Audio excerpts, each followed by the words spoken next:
Dans la voiture, en fait, vous aviez des kilomètres de câblage de cuivre. Vous aviez plein de petits moteurs pour faire bouger les rétroviseurs, les sièges, partout.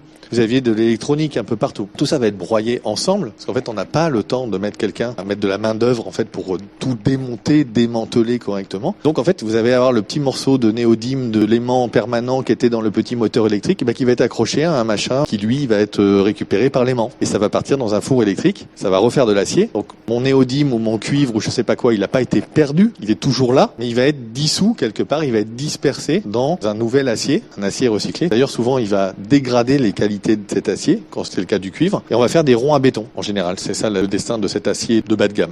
Donc en fait, le cuivre est toujours là, on l'a physiquement recyclé, on a respecté d'ailleurs les réglementations, puisque la réglementation, elle dit, c'est des obligations de recyclage en poids, mais ça dit pas si derrière, le recyclage, il est avec un usage dégradé ou avec un usage qui va être utile fonctionnellement à nouveau. Donc en fait, votre atome de cuivre, il sera coincé pour toujours dans un rond à béton, dans le poteau qui est à côté de moi.